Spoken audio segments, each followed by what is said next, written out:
Hi everyone, Anthony Morganti here. In today's video, I'm going to talk about 3 mistakes I often see photographers who are new to Lightroom make. Now, I'm not going to be talking about editing mistakes. I'm going to be talking about mistakes I often see photographers make when they just set up Lightroom and begin to use it.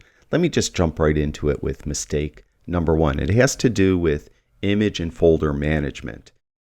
Often, I see photographers delete or move images or delete or move folders outside of Lightroom. And what I mean by outside of Lightroom is they'll open a Mac Finder window or a Windows File Explorer window. They'll navigate to where their images are on their system and they move them around, or they delete them, or they delete folders and move folders. The trouble with doing it that way is Lightroom doesn't know you did it. So what will happen is you'll open Lightroom and you may see that you'll have a folder like this one that has a little question mark in the corner. It's kind of grayed out as well. And if I click on it, you'll notice that each of the images has this little exclamation point in the top right hand corner. And then if I go over to the Develop module, you'll see that it says the file cannot be found and you won't be able to edit the photo at all. That's because you either moved those images or moved that folder, or you deleted those images and deleted that folder outside of Lightroom. Lightroom has no idea you did it. So what you need to do, first of all, if you did this, is you need to fix it. So go to Library module and go to that folder that is missing. Now, if you deleted it, all you need to do now is right-click right on that folder and remove it from Lightroom. Just click Remove. So that's no big deal if you deleted it. If you moved it, you have to tell Lightroom where you moved it to. In that case, right-click right on it, and you need to find that missing folder. And then just navigate to where it is on your computer. Now for this demonstration, I just moved it onto my desktop, so I have it right there, and I'll click Choose. And then what you'll notice is if you go up here, there it is. And there are those images. And you'll notice now that the little question mark is gone from the folder and the exclamation points are gone, and I can go to the Develop module and I'm able to process the image if I so choose. So what do you do if you want to move or delete folders and images? Well, you do it from right inside of Lightroom. If I want this folder in a different location, I could just take it and I could drag it where I want it. And just like this, I'll drag it down to Sculpture Park, like right here. I want it in this folder. I'll just hold it over there and I'll do that. And what it will do, it's moving the folder. You can see there's a progress bar here. It's actually physically moving the folder and those images from my desktop to the hard drive that I have my Lightroom catalog on. So you can see that it's being moved photo by photo. It will take a little while because it is moving it from the hard drive of the computer to an external hard drive, and they are raw files. So that's the way you would do it. So just drag and drop, and you could drag and drop images as well. Just click on an image or select a number of images in the film strip and just drag them to a different folder. That's all you need to do. If you want to delete something, just right-click it, click on it, and click on Remove. When you do that, you have the option to remove it from Lightroom only. It will stay on your hard drive, or delete it from disk. If you choose Delete from Disk, it will not only remove it from Lightroom, but it will also remove it from your system as well and put it in your garbage. So that's the way you should go about moving images, moving folders, deleting images, deleting folders. Do it from within Lightroom. Don't do it outside of Lightroom. Mistake number 2 I often see photographers make. And this one's very common, and I get an email on this a lot. Photographers, and this I kind of agree with them, this is kind of a cool idea, is they will want to, when they first set up Lightroom, have individual catalogs for different types of photography. For example, they do landscapes, and they may want to just have a catalog for all their landscape images. They do portraits. They want another catalog for their portraits. They go travel a lot and they went to Rome. They want an entire catalog just for Rome. What will end up happening is your system will have all these different catalogs, and when you open Lightroom, it's going to open the last catalog you used. It might be your Rome catalog, and you have a bunch of portraits that you need to import. Well, then you're going to have to go up to File, and you're going to have to open a different catalog, open that other catalog, import that images into it. And it just becomes a little cumbersome having all those different catalogs. And many photographers end up regretting it. So they want one single catalog. So if you haven't set up Lightroom yet, definitely use one single catalog and have your images divided up into different folders. Have a folder for portraits, have a folder for Rome, have a folder for landscapes, and so on. And that's the way you should use it. That way, it's a lot easier to manage. When you need to back up, you only need to back up one catalog. You don't need to back up 7 or 8 or 10 catalogs. It's just like easier to import. It saves a lot of time. And export, you have everything right in one place. You don't have to close one catalog and open another. Now, if you are one of those photographers who have all these individual catalogs and regret it, you can combine them so that you have one catalog.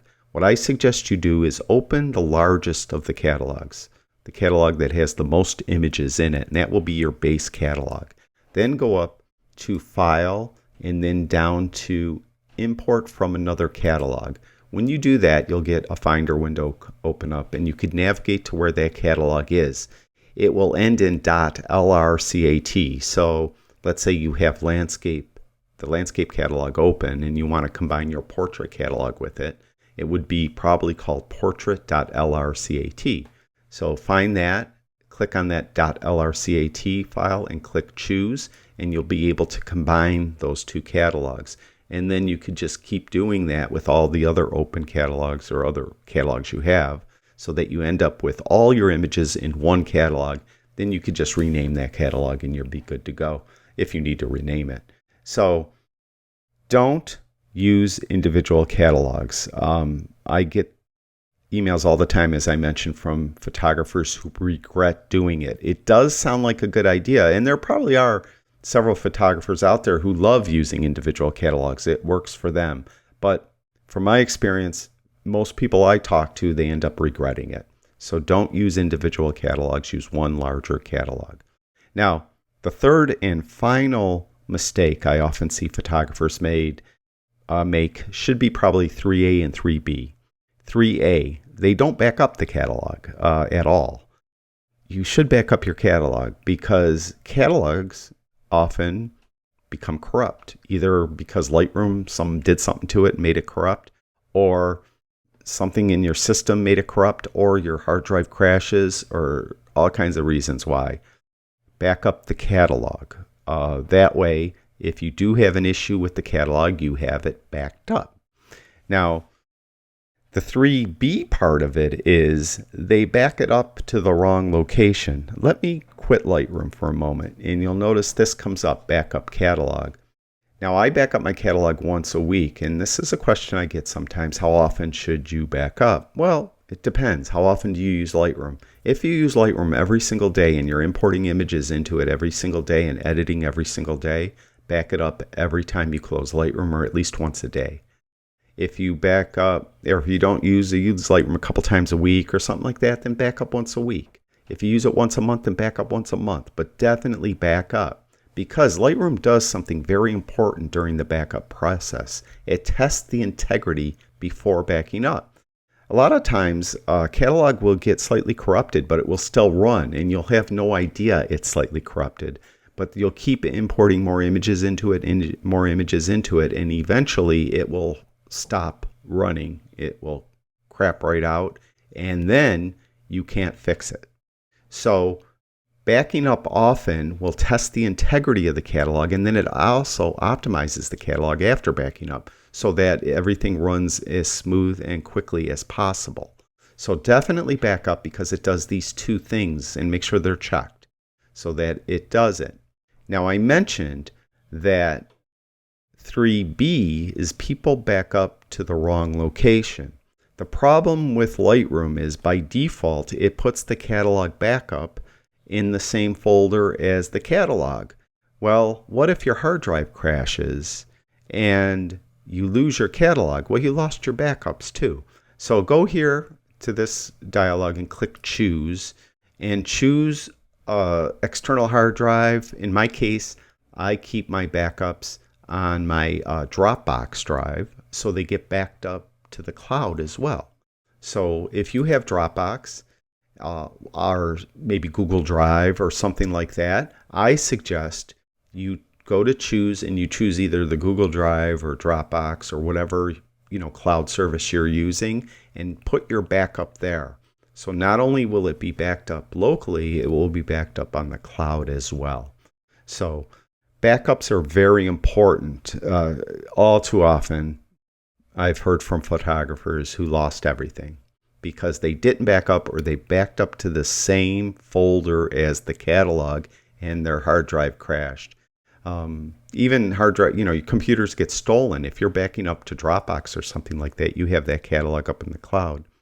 You have it, even if the computer was stolen, so that you could then recover those edits and everything that are in that catalog.